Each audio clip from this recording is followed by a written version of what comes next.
Sejam bem-vindos a mais um programa Mensagens de Luz.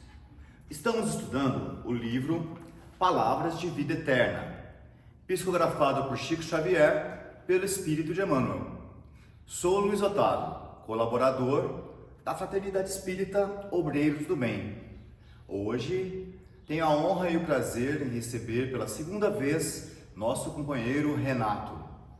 Tudo bom, Renato? Tudo bom, Luiz? Sou muito grato, Luiz, pelo convite. Pela segunda vez estou aqui e poder aqui trazer uma mensagem para acrescentar desse teu cantinho aqui aconchegante do Obreiros. Nós, destacando o nosso novo cenário, Que ficou maravilhoso. Da grande artista Dina, que nos presenteou com esta obra e que está servindo de cenário novo, uma repaginada no nosso Mensagem de Luz. Que está ficando muito bom. Então vamos lá? Vamos lá. Estamos no capítulo 105 do mencionado livro. Qual que é o título e qual frase ele se refere, Renato? Estejamos atentos.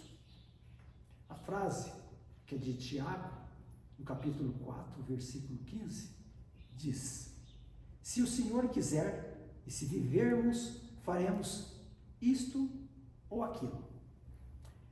Essa frase, a primeira vez que eu li assim, eu falei assim, poxa, o que está escrito aqui que eu não entendi?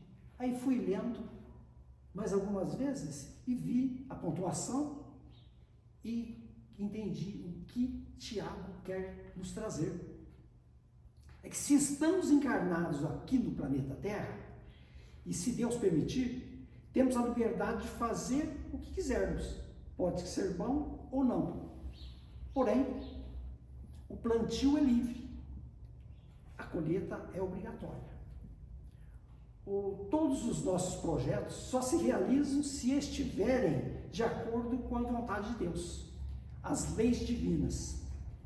Então, isso significa que nós temos o livre-arbítrio. Exatamente. Não é? Podemos escolher o bem pelo bem ou pelo mal. Porém, este livre-arbítrio não é ilimitado.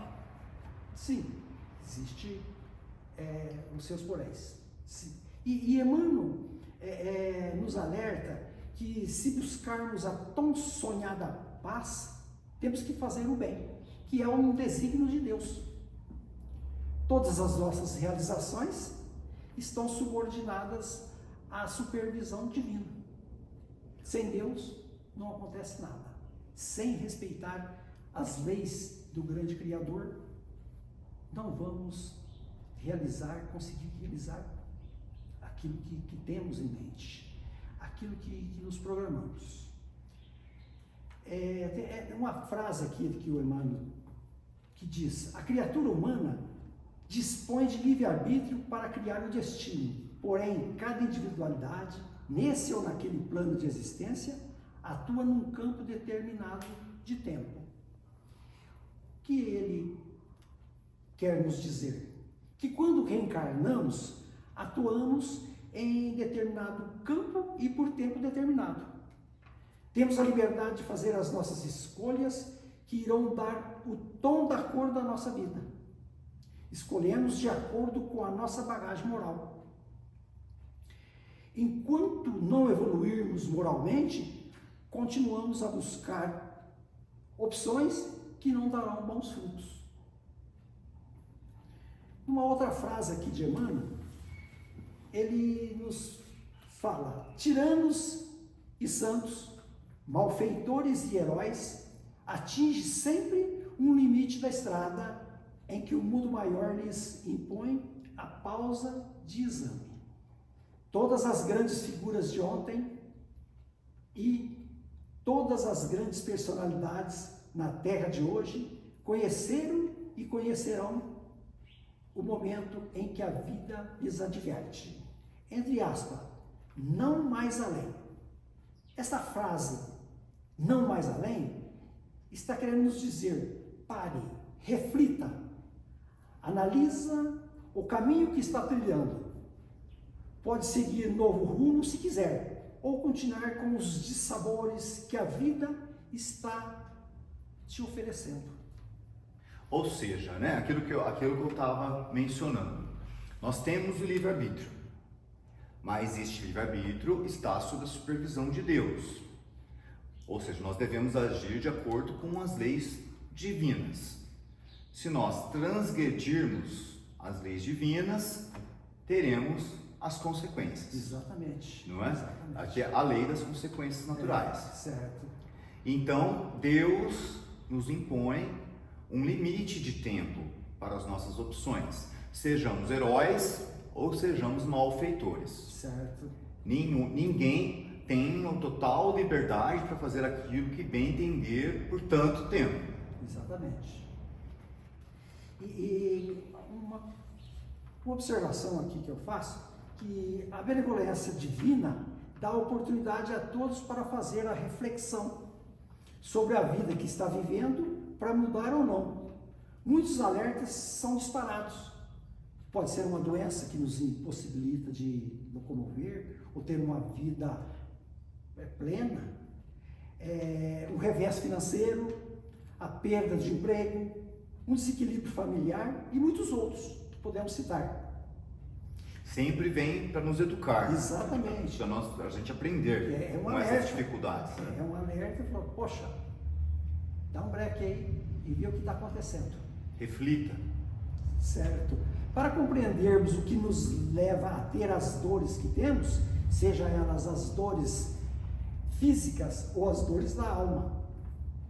E se quisermos, vamos em busca de uma nova vida, ter novos comportamentos, como reconhecer as necessidades do outro, buscar o autoconhecimento e melhorar, e fazer o bem sem olhar a quem. Ou seja, né, se nós tivermos essas condutas, estaremos de acordo com as leis divinas. Exatamente. E por consequência, se plantarmos o bem, receberemos o bem. Exato. E o fechamento, na última chegamos ao momento da conclusão, não é? Para concluir, normalmente a gente pede, né, para o convidado ler o último parágrafo do capítulo, que sempre resume aquilo que foi abordado. Mas o Renato teve o cuidado de nos preparar a sua própria conclusão a respeito do que falamos aqui. Sem fugir do teor do texto, que é o que importa. Então, devemos fazer os nossos planos com inteligência, utilizar toda a nossa capacidade intelectual, ampliar as nossas relações, utilizar os recursos materiais que necessitamos para o nosso dia a dia, para sobreviver, aproveitar os laços afetivos de nosso convívio. Porém, tudo isso, o foco no bem para o bem de todos. Acreditando ou não nessa verdade, Deus está por trás de tudo, pois em cada passagem que temos pelo planeta, chegaremos até o ponto que o Senhor nos permitir. Tem um dito popular que diz: pouco com Deus é muito, e muito sem Deus é nada. Ou seja, né, nós temos o nosso livre-arbítrio, nós podemos agir, né, de acordo com o nosso desejar, mas enfrentaremos as consequências e nunca poderemos ultrapassar os limites de Deus. Exato. Então, agiremos conforme as leis de Deus, para termos boas consequências. Exatamente. Muito bem, Renato. Muito obrigado por ter comparecido a mais este programa e espero contar contigo em programas vindouros. Eu que agradeço. Meu muito obrigado. Muita paz a todos. Até a próxima semana.